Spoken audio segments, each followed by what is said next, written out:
and welcome back to part 7 of Shin Megami Tensei 3 Nocturne, where today we're finally going through the rest of the Underpass of Ginza. And as I have alluded to before, this is the first real kind of endurance test of any kind, especially if you're trying to go for everything that's in here, because there are a lot of little loots that you can pick up along the way. And it's mostly just because of the encounter rate. Like, it's not as bad as it's going to get later on, but there will be a couple moments where it feels like you don't get to go that far before you're in another fight. And eventually you'll start have to considering what fights are worth doing and whether one should just be ran away from. As you're going to see here though, there's also a lot of points where there's forks in the road, and one will just lead to loot, one is the way forward. And if you've ever played an RPG ever, that's kind of the standard of most games. There's usually a point where there's a fork in the road, and it's not just one's a dead end, one's the right way. One is loot, one is the right way. So you actually want the loot road first. You want to have to be able to backtrack because you'll get extra stuff for it. But we managed to survive the Matador fight last time, so we are free to just kind of work our way through it as we see fit. And it can catch you off. Even, like as I mentioned at the end of the last video, even though we've done Matador and it's the hardest threat in here, it's easy for you to think, oh, well, that's the boss of the area, so we must be nearly done with the area and it's just going to go by smoothly. Not realizing that that's an extra optional boss that's tacked on. That's just a part of the later versions of the game and not something that's just standard to the main experience. But it's not just the actual length of it that makes it the endurance test. Obviously, it's the type of enemies you fight, like this skull here, that can self-destruct. Doing so will take a decent chunk out of your entire party, which will then have to be healed off. And if you run out of items, well, you're going to be using MP to heal it off. And if you get low on MP, then you are just committing to the grind and praying you get through it before you completely burn out of resources and fall apart. But going over this way and like jotting down the ladder, there is a, I think it's a mystic chest. Yeah, so this is a randomized-ish item. So there I get a life stone. So I just cut back to it back round on that path over there to save the hassle of you watching me go all the way around again. IK Bukuro is west of here. If you're going back to Ginza, head east. Okay, thanks. And over here is a door and a ladder. You want to take the door though because you'll get introduced to an S terminal. An S terminal you can save at, or you can return to the main one. And when it says return to main, it will take you back to the last big one you've touched. So in our instance, the one in that little mannequin village in the Underpass of Ginza is where it will take us, because that's the last main one we've touched. But S terminals as a whole are just that. They're short, they're small. They're there for you to checkpoint and just kind of catch your breath, but you won't be able to, like if you warp back to main terminal, you won't then be able to warp to a short. Like they're only there to be a checkpoint or a take me home. As we return back to the water, and as I said before, there's only one type of encounter in the water, and you've seen it a million times, so I'm going to cut it out every time you get a bite in the water. It's always going to be the floating stingray dudes, whose the amount of experience they drop is going to lower slightly now we're a higher level, which is something apparent in the whole game. If you're under-leveled for something, you'll get more experience for killing it. If you're over-leveled for something, you'll get less, to try and hold you a level average for most of the stretch. But as you can see, in one of the off-screen encounters, Uzume got stunned and I didn't have it to stun. So I was like, you know what, I'm just going to ride it out and hope it recovers from it on her own, because that is something you can do. It's just not often. And right there, you got a good idea of part of the reason why stun's not great. Most status conditions that are physical, even if they make it so, even if you can still attack, they usually puncture your accuracy. To different extents. There are some status conditions that make it that your accuracy feels like it's like 5%. It will almost never connect. But because I don't have any more to stuns, I do just have to ride this out. And hope that Uzume recovers on her own as time goes on. Which I honestly can't remember if she does or not. If I'm completely honest with you, it's been a little while since this recording was done. As I mentioned way back in like part 1 or 2, I got way ahead in like the opening day of recording to ensure that as I'm doing this, I can relatively keep on top of it and make sure that it's still at 5 uploads a week. So I recorded this like last Thursday, I did this bit either last Thursday or last Wednesday. So what I recorded is not 100% on memory. Like, it's not like I literally just recorded it kind of thing. It's a little while ago. What I tend to do is that I will record it and then edit it then and there. So then all I have to do later is come back and do this voiceover on the day of. Because I prefer trying to do the actual commentary, whether it's live or post, as close to its upload time as possible. So then if there's any relevant, like, new topics to talk about, it's something to talk about. I'm not chasing the tide and suddenly you're watching a video a week from now talking about an event that happened a fortnight ago. Sort of thing. Like, I try and keep it on, like, as close to release as possible. Usually either the day of or day before. Like with Nocturne, it's almost entirely been the day before, so then if something happens, I can still guarantee an upload, and then I'll try and pick up the pieces later. Like a little bit of, like, self-assurance, I guess. Ow. But Uzume managed to recover, so it's all good. And we finally get... I think we finally get Heatwave on this level. As I debate what to put it in. Yeah, I'll put it in Magic, so I've got nothing in this yet. But Heatwave, as I've mentioned before, just replace Berserk. It's a group-wide, we'll try and hit every enemy once, medium damage attack. Berserk is low and it's random picking, so sometimes you can have like a group of 4 and it'll just pick the same one 4 times. And it's picked violently, warm light engulfs the area. You fully recovered. Okay, so not party-wide, just us. You can get alternatives that are party-wide full recovers from the Magatama reactions, but they're less common. Usually, the better it is, the less likely you're going to get it. Like, early game tends to be a bit generous and gives you at least 1 free level up point. Like, it'll give you 1 free strength, vitality, magic, agility, or luck here and there. But once you're, like, past early game, it's a lot more all over the place. In my recording, as of yet, touch wood, I've yet to be cursed. I know it will happen at least once, but I've yet to be cursed. I have had my first, in my recording, my first Nocturne moment, though.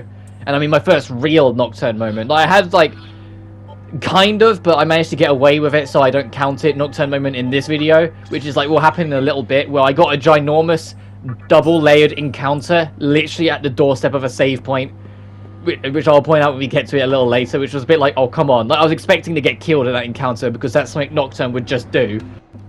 But in my actual recording, I had an entire... Well, I've got to be careful how I word this so I don't spoil anything. There's a dungeon later on where you go through an entire floor, and it's like a very, very big floor. It takes you like 40 minutes without a single save. I did the entire floor just fine, and I was backtracking to get out of it. I had a random encounter where it was a back attack, so the enemy went first. The first enemy used Mudun, which is a slightly higher than normal chance of connecting an instant kill. And they directly targeted it on me. It connected. Game over. I lost that 40 minutes. Well, I say that I kept the recording in, and I'll keep the recording and show you, and just be like, look, I just did it again, but like raced through it off screen. But it happened. I had my first Nocturne moment where I got into a random encounter, and the game just decided today was the day I was dying. You know, an attack that had a 1 in 4 chance of picking me, picked me, and a very low chance of connecting, connected, game over. Because if you die, it's over. It doesn't matter if your demons are still alive. This is before SMT4 changed that. And if you're used to Persona, it's always been like that. It's always been if Protag goes down, it's over. But in the Shin Megami Tensei games, they changed it in 4, where although you're pretty much likely to be screwed anyway, you can carry on the fight if the protagonist goes down and the demons are still around. And it's just, if you win the fight, you'll come back to life with 1 HP. So it'll be like literally by the skin of your teeth. But even so, it was still appreciated, because even though it was unlikely for you to win, because naturally you become stronger than any of your demons are as the game goes on. And it's the same as in every SMT, you just become more powerful than any demon you're likely to make. So once you're out of the picture and it's just your demons, it becomes slightly less survivable. But in SMT4, it's even more so, because you prioritize your stats, because you get 5 points to spend every level up, whilst all the demons are still picked at random when they level up. And so you really feel the power difference when you're missing from your own equation, and it's just your demons. But the simple fact that they give you a chance, even if it's small anyway, is really appreciated in 4 and 4A. More so base 4, because base 4 introduces the smirk mechanic, and it's really poorly optimized in 4. In 4 Apocalypse, they rework it to make it a lot more consistent in its rulings. Like, it's still very much what it is and how it works, but how it will affect you versus how it affects the enemy is a lot more consistent than how it is in base 4. In base 4, it feels more like it's just there to kill you. Because the idea of smirk is that when you hit an enemy's weakness or get a critical hit, there's a chance. Also, this is my first instance of getting screwed over by a skill change. I lost a Dia. I lost healing on High Pixie, and I was like, God damn it! But smirk in base 4, the idea is every time you hit a weakness or a critical hit, there's a chance you'll enter a smirk status, which will radically boost your critical hit rate and radically increase your hit and evasion. So it makes it so the enemy will almost definitely miss you and you will get crits. But the ruling on it's kind of funky. As in, like, the way it boosts your critical hit rate and hit and evasion compared to how it boosts the enemy doesn't feel like it's the same. And there's a lot of inconsistent rulings where it feels like when the enemy smirk, they don't really get crits that often, but you can never hit them. Like, literally, the accuracy becomes a dead 0 on you if you try and hit them. But when it's the other way around, you get crits, but the enemy hits you like 50-50 at a time still. And it's like, well, what's going on here? And so even though you get the crits and you get the extra turns, if the enemy has smirk, you're not hitting them until it fades. And it will only fade after their next turn. So they get at least one free strike in a smirk, and if that happens to be a crit or hit a weakness, they could get a second one as the first one ends. And it becomes a mess. Whilst in 4 Apocalypse, they made it a hell of a lot more consistent of it's a crit rate boost, and it slightly boosts your hit and evasion, and that's the universal rule across the board. But they don't mess around with it any more than that. It's just slightly higher crit rate, slightly higher hit and evasion. They boost it by like an equivalent of like 2 stages, I think. And that's it, and that's universal, both you and the enemies, and it makes it a lot more fair that it's more universal. It's still going to be brutal if a boss gets smirk on you, and you know the next physical attack that's coming at you is probably going to be a crit because of the heightened rate, and they're almost definitely going to connect it anyway because of the heightened hit and evasion, but it's still deal-withable.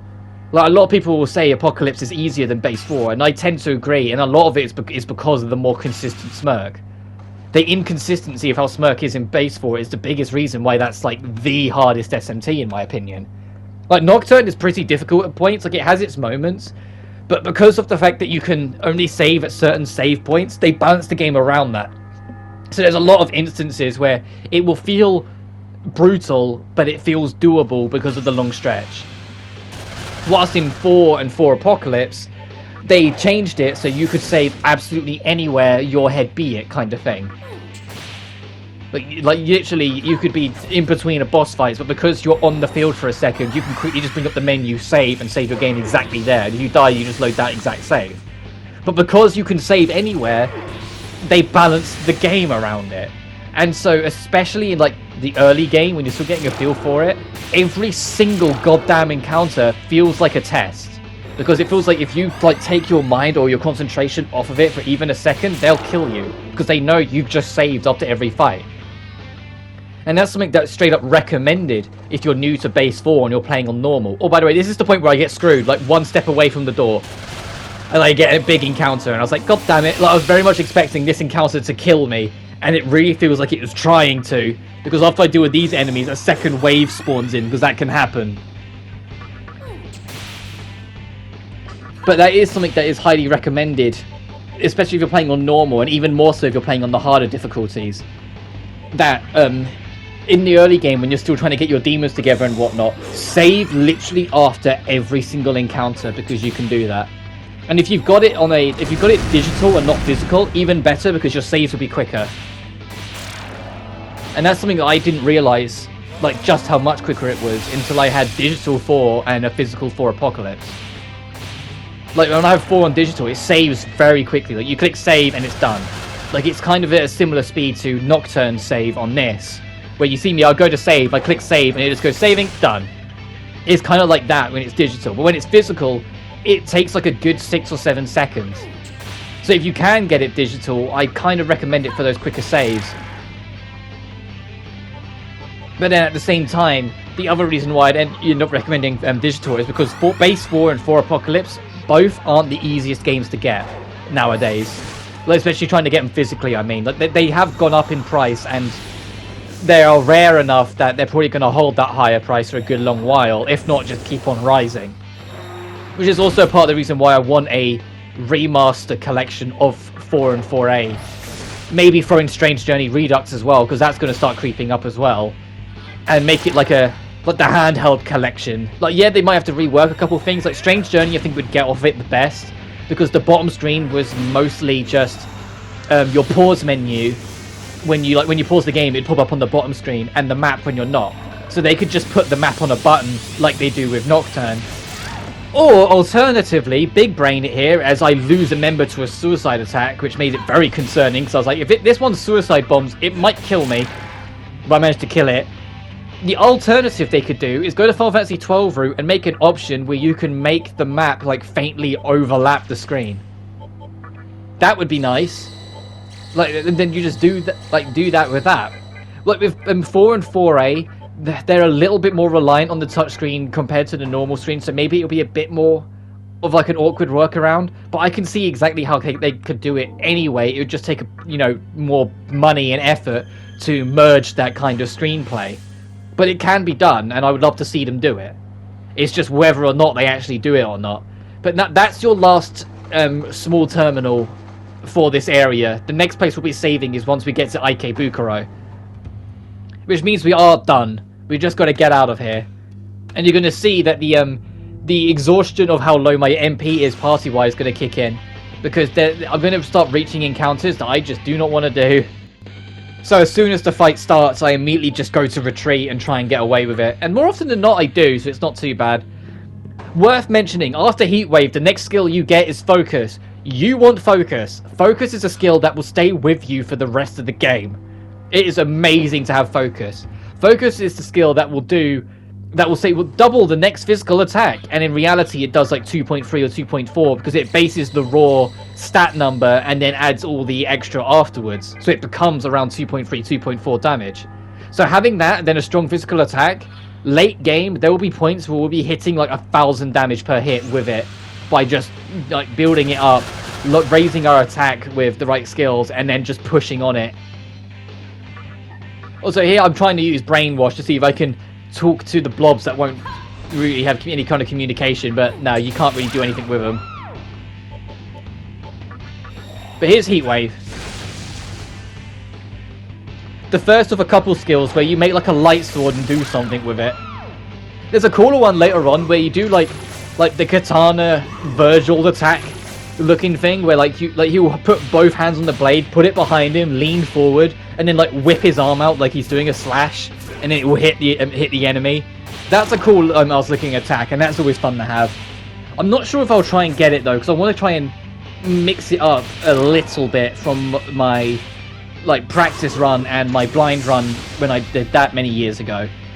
Like, there are some skills that I became extremely reliant on that I don't want to still be reliant on this. I do want to try and do different things and experiment in different ways.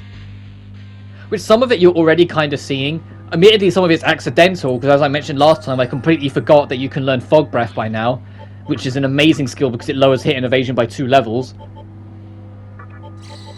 But there are going to be other skills later on that I am going to either avoid or showcase but then replace it quickly, because I want to try and mix it up. I want it to be a bit different. There is a couple of skills that I'm getting no matter what because they're too good to pass up, like Focus, because it's just like, and later on when I actually do pick up Fog Breath, I'm keeping that for the long stretch. But it's like, I'm not going to put a healing skill on Demi-Fiend. I have zero interest in putting any healing on him. So even when it's offering me like Diarahan and Mediarahan, like the highest tier, I'm kind of going to avoid it because I'd rather just make him an absolute tank. Like, I'm enjoying making him this absolute monster unit where I put everything into his strength. And in my recording, to jump ahead, how far recording I am, I have hit the soft cap I was talking about. I've mentioned it before, and I'll bring it up probably several more times as this journey goes on. You should only be aiming at 30. Don't aim to try and get your stat maxed out at 40, because if you're going for all the Magatamas, you'll be wasting levels. Because the last Magatama of the game boosts all stats but luck by 10. And so if you've already got it above 30, you'll only boost it by how many is left to fill in the block. So you're on like 34, you're only boosting it by 6.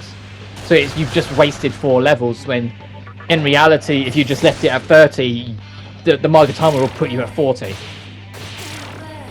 So you're going to see me push to get to 30 as it goes on. Then when I hit 30, I don't put a single other level in strength.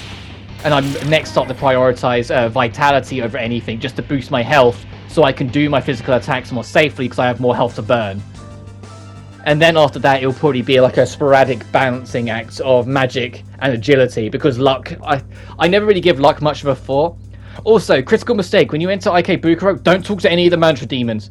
Do not do it. They will fight you. If you say, you bet I did, or I had no idea, both of them, they will use it as an excuse to attack you. Do not talk to any of these guys. I had nothing left. I had no mana left, like, at all. And suddenly I was like, oh god, no. I've just started, oh no, it's got war cry, so it's just taking all our attack and magic damage by 2 levels. Oh no. So we're going to do 22 damage? Ugh. Look at RMP. Look at what I'm trying to survive on here. Although I don't even have Dia on High Pixie because of that really unfortunate event earlier. So I'm like, you know what? I'm just going to treat this as like a mini boss and do it survival as the fittest. Fittest. God, when I can speak today. I woke up really early, so I'm guessing that's just kind of having its effect on me today. I woke up at like 6:30, which I know might not be that early for some, but it's early enough for me, considering I'm usually doing editing to like 11 or 11:30 at night.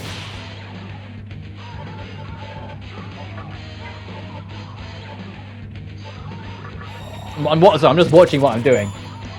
Weak to nerve. Okay, I don't have any nerve skills. There's Berserk and Warcry.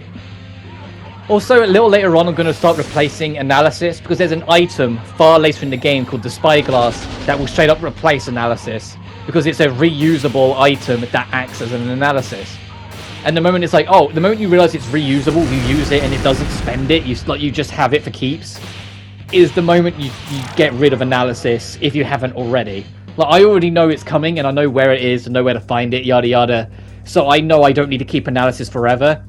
And I think it's actually sooner rather than later. I think it's when I get Focus I replace Analysis. Off the top of my head, I might be wrong though. But welcome to Ikebukuro, an area that you're gonna want to get familiar with, because it's one of the most revisited locations throughout this game. You're going to be coming back to Ikebukuro a healthy number of times throughout the journey. I don't know if it would be worth arguing if it's the place you return to the most in the game. I think Ginza, outside of story relevance, you might return to the most just because of the jewelry shop. But Ikebukuro is just an always safe bet to go to. And there's somewhere you'll be going to a lot in the plot. And especially if you're going for 100%. There's a lot of little things you'll be coming back for here.